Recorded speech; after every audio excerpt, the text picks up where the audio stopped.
ओम विष्णुपादाय कृष्णप्रेष्ठाय भूतले श्रीमते भक्ति वेदांत स्वामिनिते नामिने हरे कृष्ण कृष्ण कृष्ण हरे हरे हरे राम राम राम हरे हरे। श्रील ऐसी भक्ति वेदांत स्वामी प्रभुपाद की जय। आचार्य महात्मा गांधी जी की जय। भगवद गीता 2020 में आपका स्वागत है। आज की श्लोक संख्या 11वें अध्याय का 29वां श्लोक है। पुनर्कथन कर लेते हैं 28वें श्लोक की, जिसमें अर्जुन भगवान से एक उदाहरण के तौर पे प्रस्तुत कर रहे हैं कि जो महाभारत की युद्ध भूमि कुरुक्षेत्र में एकत्रित योद्धा हैं, उनमें से किन किन को अर्जुन भगवान के विकराल भयंकर मुख में जाते हुए देख रहा है और वे किस प्रकार से भगवान के मुख में प्रवेश कर रहे हैं, अर्जुन उसका उदाहरण बता रहे हैं।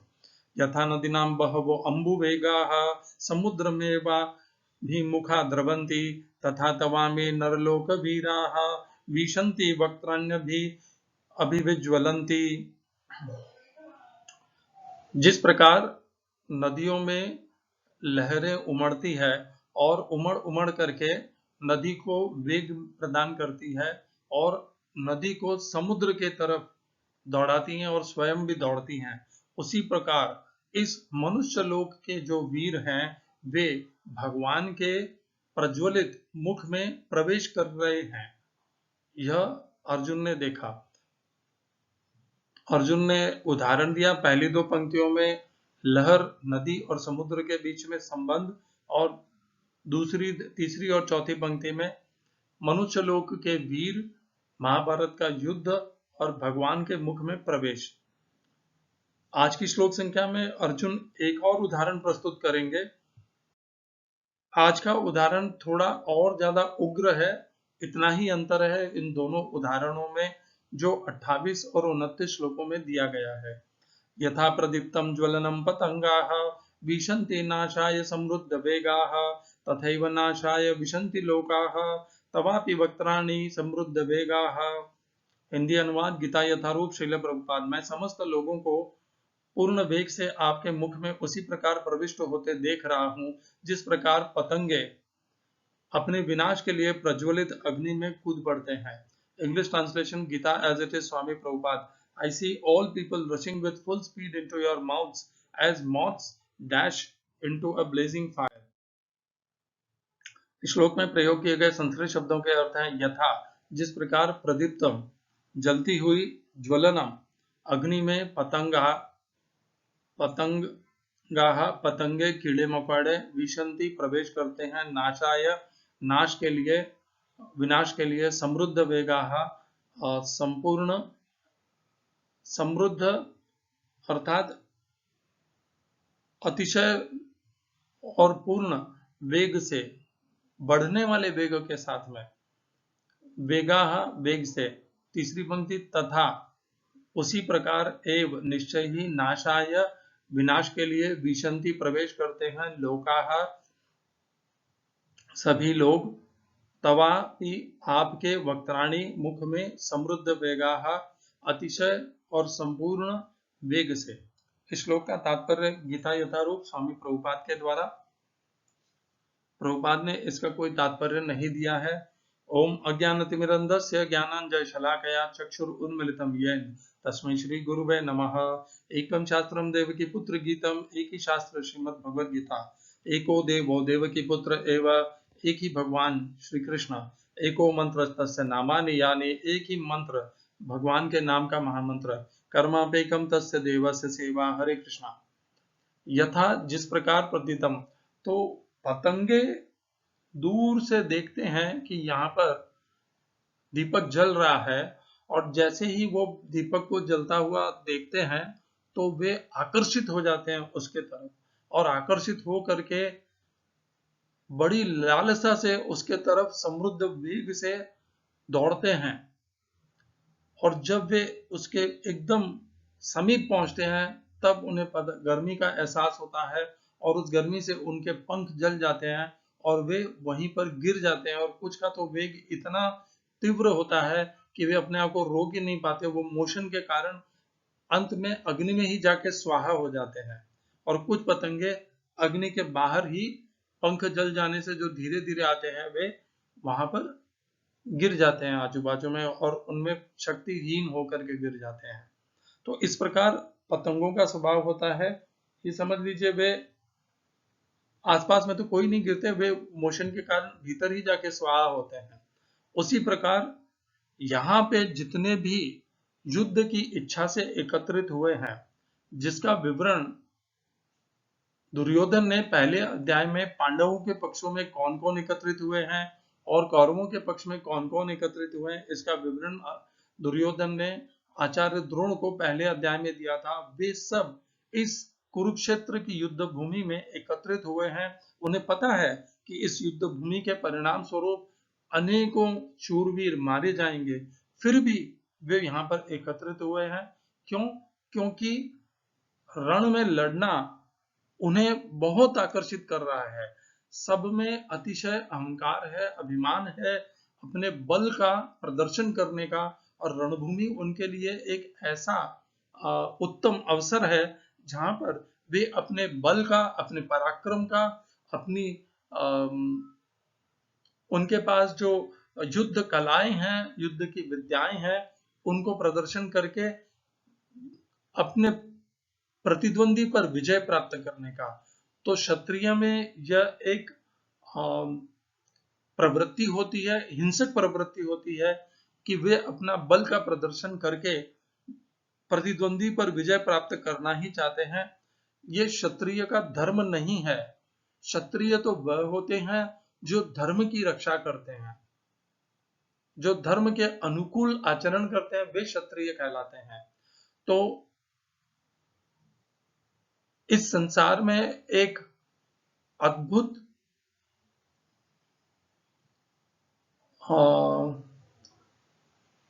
विचार चल रहा है जो कहीं से भी भगवत गीता उसका समर्थन नहीं करती, परंतु मैं देखता हूं कि बहुत से गुरु आचार्य महाराज इस प्रकार का विचार प्रस्तुत करते हैं।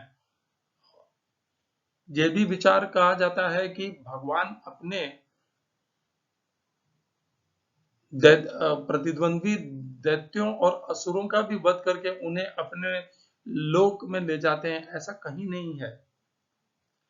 भगवत गीता में ऐसा एक भी उल्लेख नहीं है जिसमें भगवान ने कहा हो कि मैं उन्हें अपने लोक में ले जाता हूं। और भगवत गीता का ही एक श्लोक, उसका भी एक गलत अर्थ निकाला जाता है कि जो भी क्षत्रिय रणभूमि में मरेगा वह सीधा स्वर्गलोक को प्राप्त करेगा। यह भी एक अतिशयोक्ति है। दूसरे अध्याय में श्लोक है, श्लोक संख्या है दूसरे अध्याय का 31वां श्लोक,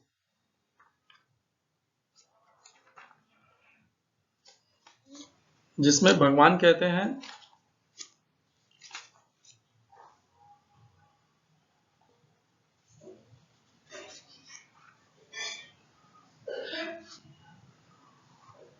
बत्तीसवां श्लोक है, यदृच्छया चोपपन्नम स्वर्गद्वारम अपावृतम सुखिनः क्षत्रिया पार्थ लभन्ते युद्धमिदृशम।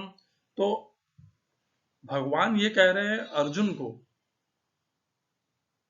ये श्लोक जो कौरवों के पक्ष में जो क्षत्रिय एकत्रित हुए हैं उनके लिए हो ही नहीं सकता। क्या है ये श्लोक का विवरण देखिए, क्या क्या भगवान ने इस श्लोक में शब्द प्रयोग किए हैं। यदृच्छया अपने आप प्राप्त होने वाले, च उपपन्नम यदृच्छया अपने आप, उपपन्नम प्राप्त हुए, स्वर्ग द्वारम स्वर्ग के द्वार का जैसा, द्वारम अपावृतम खुला हुआ, सुखिनः सुख को प्राप्त करते हैं, क्षत्रियाः पार्थ हे पार्थ, लभन्ते युद्धम इदृशम इस प्रकार के युद्ध को जो प्राप्त करते हैं। इस बात को ध्यान रखना है कि युद्ध में जो धर्म के, देखिए हर युद्ध में एक पक्ष धर्म हो, धर्म के अनुकूल होता है और दूसरा पक्ष धर्म के प्रतिकूल होता है। तो जो पक्ष धर्म के प्रतिकूल होता है उसको तो निश्चित रूप से स्वर्ग का द्वार कभी नहीं प्राप्त हो सकता। उस रणभूमि में अपने प्राण त्याग करके, वह क्षत्रिय भी है जो प्राण त्याग कर रहा है, परंतु वह अधर्म के पक्ष से युद्ध करके यदि प्राण त्याग रहा है तो उसको स्वर्ग देंगे, इतनी मूर्खतापूर्ण व्यवस्था तो भगवान की है नहीं। अगर ऐसी व्यवस्था को हम समर्थन देंगे तो जितने भी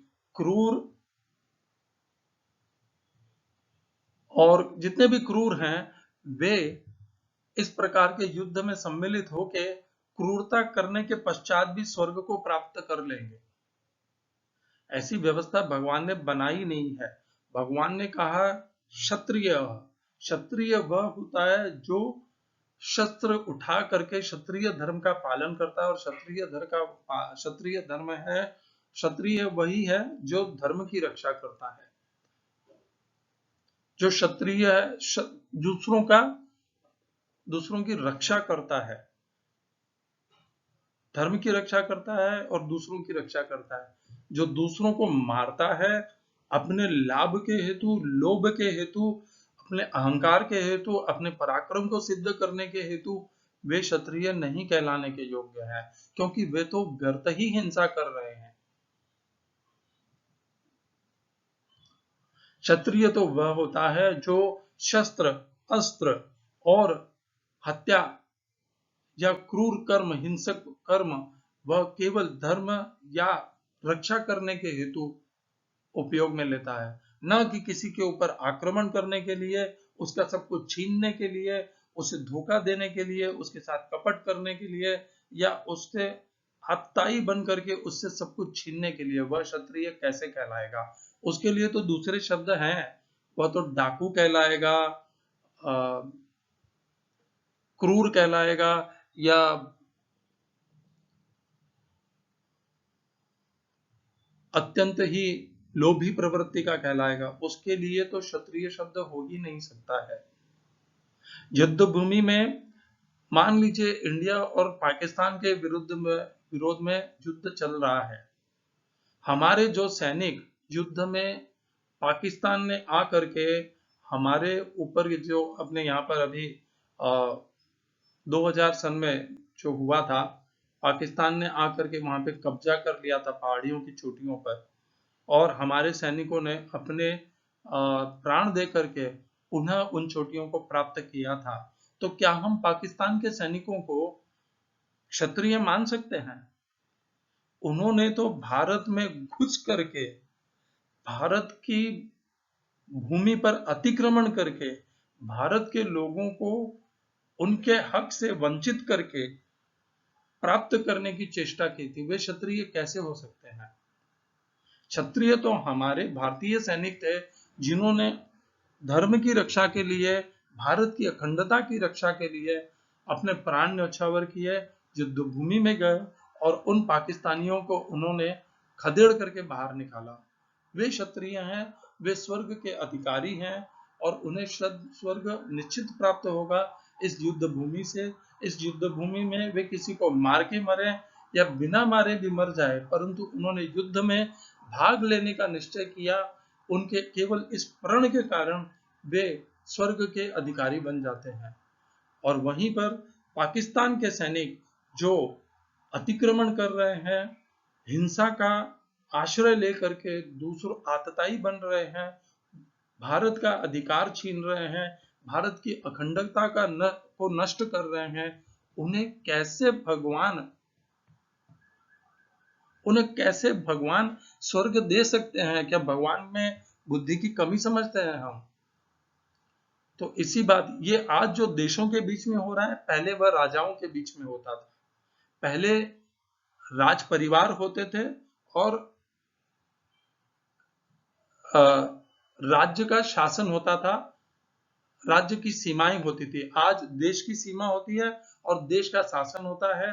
पहले राजा की सेना होती थी, आज देश की सेना होती है। तो जो आज भारत और पाकिस्तान के बीच में हो रहा है, वही पहले कौरव और पांडवों के बीच में हुआ। दोनों राजा थे, दोनों के बीच में हुआ। अपनी अपनी अधिकार के लिए, गौरव की रक्षा के लिए वह यह धर्म युद्ध हो रहा था, जिसको धर्म युद्ध स्वयं पहले श्लोक में ही कहा, धर्म क्षेत्र कुरुक्षेत्र समवेता युयुत्सव। और भगवान अर्जुन को सदैव युद्ध लड़ने के लिए नहीं कहते, परंतु इस बार कह रहे हैं अर्जुन नहीं लड़ना चाहते फिर भी कह रहे हैं, क्यों? क्योंकि महाभारत का युद्ध धर्म युद्ध है।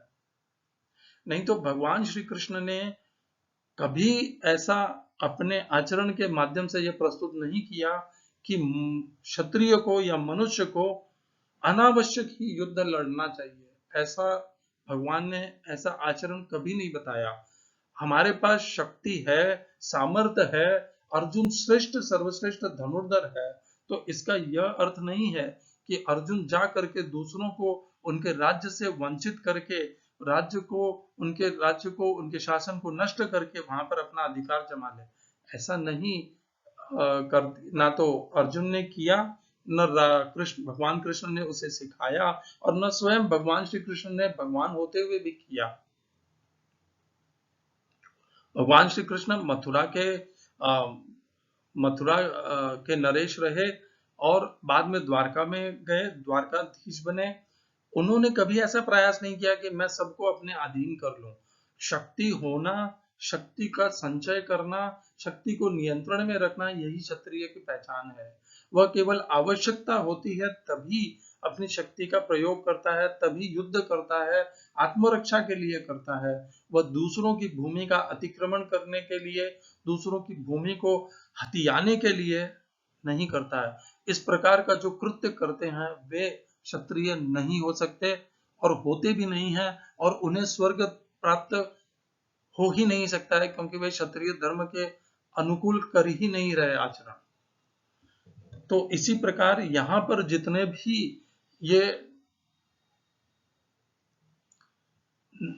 योद्धा एकत्रित हुए हैं, उन्हें पता है कि इस धर्म क्षेत्र कुरुक्षेत्र में वे सब नष्ट होने वाले हैं, परंतु उनमें आकर्षण इतना है अपने बल और पराक्रम का प्रदर्शन करने का कि वे इस बात को भूल जा रहे हैं कि वे भी नष्ट हो सकते हैं। उन्हें लगता है मैं इतना बलवान और पराक्रमी हूं कि मैं केवल दूसरों को नष्ट करूंगा, मैं नष्ट नहीं होऊंगा। और अपने अंदर इस अहंकार के भाव को लेकर के वे इस युद्ध में सम्मिलित हो जाते हैं और सम्मिलित होकर के स्वयं ही इस युद्ध में प्रवेश कर लेते हैं, और यह काल रूपी युद्ध में प्रवेश करके अपने मृत्यु को आमंत्रण दे रहे हैं। मृत्यु के चाह करके वे इस मृत्यु में जा रहे हैं। महाभारत का युद्ध भगवान बहुत बार गांधारी ने कृष्ण पर यह आरोप लगाया कि कृष्ण तुम चाहते तो तुम इस युद्ध को रोक सकते थे, और यह भी आरोप लगाया गया भगवान श्री कृष्ण ने कि उन्होंने यह युद्ध इसीलिए किया ताकि सारे क्षत्रियों का नाश हो जाए इस युद्ध में, और केवल धर्म अनुकूल 5 क्षत्रिय शेष रह जाएं जो पांडव हैं, ताकि धर्म की पुनः स्थापना हो सके। यह आरोप भगवान श्री कृष्ण पे लगता है कि उन्होंने समस्त क्षत्रिय जाति का नाश करवा दिया, जो अधर्मी थे, जो पापी थे। तो देखिए भगवान का उद्देश्य क्या था? भगवान उन्हें क्षत्रिय मानते ही नहीं थे। भगवान किन्हें क्षत्रिय मानते थे? पांडवों को, और बाकी जो हैं उन्हें स्वयं भगवान क्षत्रिय नहीं मानते। अगर क्षत्रिय मानते तो भगवान उनकी भी रक्षा करते, जिस प्रकार भगवान ने पांडवों की रक्षा की, उन्हें जीवित रखा। पांडवों को इसीलिए जीवित रखा ताकि धर्म की स्थापना रहे और धर्म का पुनः मनुष्य लोक पर पुनः धर्म की वृद्धि हो और धर्म का प्रशासन हो। तो भगवान श्री कृष्ण के दृष्टि में भी ये बाकी के जो योद्धा थे, विशेष करके जो कौरवों के पक्ष में जितने योद्धा थे, वे तो निश्चित रूप से क्षत्रिय नहीं थे। पांडवों के पक्ष में जो योद्धा थे और जो मृत्यु को प्राप्त हो गए, वे निश्चित रूप से स्वर्गलोक को जाएंगे, क्योंकि उन्हें पता था कि पांडवों की सेना कमजोर है। फिर भी उन्होंने धर्म युद्ध में पांडवों का ही साथ दिया। उन्हें पता था कि उन्हें मृत्यु प्राप्त हो सकती है, फिर भी उन्होंने धर्म युद्ध में अपना सर्वस्व स्वाहा कर दिया। जिस प्रकार भारतीय सैनिकों ने उस युद्ध में पाकिस्तानी सैनिकों को मार गिराकर में, जबकि उन्हें पता था कि वे ऊंचाई पर हैं, फिर भी भारतीय सैनिकों ने अपनी जान की बाजी लगा करके उस युद्ध को में विजय प्राप्त की और उन्हें खदेड़ दिया। हरे कृष्णा। श्रील एसी भक्ति वेदांत स्वामी प्रभुपाद की जय। आचार्य महात्मा गांधी जी की जय।